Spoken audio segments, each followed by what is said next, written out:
Hello students, myself Suman. Welcome to my channel Study with Suman. Dear students, in this video we will read class 8 English supplementary book It So Happened of NCERT pattern. Dear students, we will read chapter 6 The Fight. Dear students, in my previous video I explained the first part of this chapter. In this video we will continue with part 2. Next day the two Clements face each other across the pool. अगले दिन दोनों दावेदार जो दोनों व्यक्ति थे, यानी कि कौन थे? एक तो था वो व्यक्ति जिसने तालाब को अपना कहा था, और दूसरा व्यक्ति वो यानी कि रंजी। दोनों ही दावेदार विरोधी एक दूसरे को कहाँ मिले? तालाब के आर पार एक दूसरे के सामने थे। They throw challenges and counter challenges at each other. उन्होंने एक दूसरे को क्या किया? चैलेंज दिए, चुनौती दी। The best solution they realize. उन्होंने क्या एहसास लिया, क्या उन्हें अनुभव हुआ कि बेस्ट सोल्यूशन क्या था? लाइज फाइटिंग ईच अदर, कि एक दूसरे से लड़ने में कुछ नहीं मिलेगा, but fighting together for something, लेकिन किस चीज़ के लिए उन्हें इकट्ठे मिलकर लड़ना होगा। यही इनकी लड़ाई का बेस्ट सोल्यूशन था। Let's continue. When Ranji got home, जब रंजी घर पहुंचा, he found it difficult to explain the cuts and bruises that showed on his face, leg and arms. उसने क्या पाया कि उसे अब अपने घर पर उसके चेहरे, लेग और आर्म्स, इस पर लगी हुई चोटों के और जो खरोंचे थी उन सब के निशानों के बारे में वो कैसे बताएगा? उसके लिए उन्हें एक्सप्लेन करना, अपने पेरेंट्स को बताना मुश्किल हो रहा था। It was difficult to conceal the fact, यह सच बताना भी मुश्किल था, that he had been in an unusually violent fight, कि वो अनयूजुअली बिल्कुल बेकार, जिसमें कोई जरूरत नहीं थी, असाधारण, जो यूजुअल नहीं थी, हिंसक फाइट में करके आया था। And his mother insisted on his staying at home for the rest of the day. और उसके माता ने उसे इंसिस्ट किया, क्या किया उसे, क्या जिद की उन्होंने, कि वो पूरा दिन घर पर रहेगा। दैट इवनिंग, उस शाम, दो ही slipped out of the house, फिर भी वो शाम के समय घर से बाहर चला गया। एंड वेंट टू द बाजार, और मार्केट गया, where he found comfort and solace in a bottle of vividly colored lemonade and a banana leaf full of hot sweet jalebis. बाजार पहुंचा तो उससे क्या वहां कंफर्ट मिला? किससे कंफर्ट मिला? कंफर्ट एंड सोलेस मतलब उसे शांति मिली, रेस्ट मिली, उसे पीस मिला। किससे मिला? Bottle of vividly colour, vividly मतलब होते चमकती हुई, रंगीन, जिसमें अलग अलग कलर से ऐसी लेमनेड, नींबू के रस की बोतल जो थी, और एक banana leaf full of fruit, और केले के पत्ते पर भरी हुई, यानी पूरा केला का पत्ता भरा हुआ था, ऐसी हॉट और मीठी जलेबियाँ खाकर उसे बहुत शांति मिली, और नींबू का रस की बॉटल से पीकर बहुत अच्छा लगा। He had just finished the lemonade, उसने अभी नींबू का पानी अभी खत्म ही किया था। When he saw his adversary coming down the road, जब उसने अपने विरोधी को, उस व्यक्ति को जिससे उसकी फाइट हुई थी, किस पर? पुल पर, वहाँ पर उसे नीचे आते हुए देखा। किस तरफ? सड़क की और नीचे की तरफ आते हुए देखा। His first impulse was to turn away and look elsewhere. उसकी पहली इच्छा क्या हुई? कि वो अपना मुंह मोड़ ले और कहीं और देख ले। His second to throw the lemonade bottle at his enemy.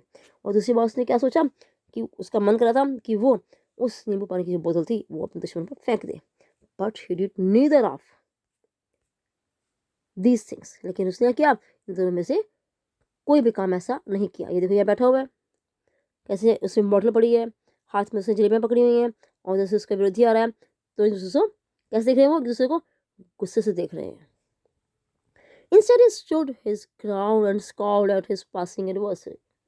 इसके विपरीत क्या किया उसने? वो अपने स्थान पर खड़ा रहा, उठ गया वो, और अपने पास जाते हुए अपने विरोधी को गुस्से से देखता रहा।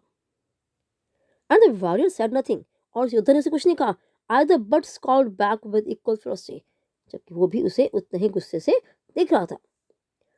Ferocity means anger. The next day, अगले दिन, was as hot as the previous one. अगला दिन भी पिछले दिन की भांति ही बहुत ज़्यादा गर्म था, बहुत ज़्यादा गर्मी थी। Ranji felt weak and lazy. Ranji स्वयं को बहुत कमज़ोर और आलसी यानी कि सुस्त महसूस कर रहा था। And not at all eager for a fight, और लड़ाई के लिए बिल्कुल तैयार नहीं था। His body was stiff and sore after the previous day's encounter. उसका जो पिछले दिन का एनकाउंटर हुआ था, जो लड़ी हुई थी उससे उसका शरीर क्या हो गया था? उसका शरीर स्टिफ यानी कि अकड़ गया था, एंड सोर, और वो उसे दर्द कर रहा था. But he could not refuse challenge, लेकिन उसने क्या किया? वो चुनौती से वो इनकार यानी कि उसे मना नहीं कर सकता था. Not to turn up at the pool would be an acknowledgement of defeat. Not to turn up at the pool, pool पर ना पहुंचना उसके लिए हार स्वीकार करने जैसी बात थी. From the way he felt just then, he knew that he would be beaten in another fight. उसे ऐसा लगा था कि वह दूसरी लड़ाई में, अब दोबारा लड़ाई होगी उसमें वो हार जाएगा. But he could not acquiesce in his own defeat. परंतु वो उसे अपनी हार को चुपचाप बर्दाश्त नहीं कर सकता था. उसे स्वीकार नहीं थी कि वो हार जाए. He must defy his enemy to the last. उसे अपने दुश्मन का आखिर तक मुकाबला करना था. ठीक है. और outwit him, for only then could he gain his respect. और outwit him मतलब या तो उसे उसका विरोध करे, उससे लड़ाई करे, या चालाकी से उसे हरा दे, तभी उसे रिस्पेक्ट मिल सकती थी. इफ ही सरेंडर्ड नाउ, यदि अब उसने सरेंडर कर दिया, आत्मसमर्पण कर दिया, he would be beaten for all time, तो हर समय हमेशा ही वो हारता रहेगा. But to fight and be beaten today left him free to fight, लेकिन आज जो लड़ाई है और हारना, left him free to fight, उसे और लड़ने के लिए, हाँ, हारने के लिए वो आज़ाद होगा. मतलब उसे कोई दिक्कत नहीं होगी. As long as he fought, जब तक वो लड़ेगा, he right to the pool in the forest, तब तक उस पूल पर उसका अधिकार बना रहेगा. He was half hoping that the warrior would have forgotten the challenge. थोड़ी सी उम्मीद थी कि शायद वो व्यक्ति जो योद्धा था वो उस चैलेंज को भूल गया होगा. But these hopes were dashed when he saw his opponent sitting stripped to the waist on a rock on the other side of the pool. उसकी सभी उम्मीदें जो थी वो खत्म हो गई, धराशायी हो गई, जब उसने क्या देखा कि उसका विरोधी जो है वो कैसे बैठा है? स्ट्रिप टू द वेस्ट, यानी कि अपनी कमर तक उसने कपड़े उतारे हुए थे, और वो चट्टान पर बैठा था. कहाँ पर? पूल के दूसरे सिरे पर. The warrior was rubbing oil on his body, वो योद्धा अपने शरीर पर ऑयल यानी कि तेल को लगा रहा था, मसल रहा था. He saw Ranjeev beneath the salt trees, उसने रंजीव को साल वृक्षों के नीचे देखा.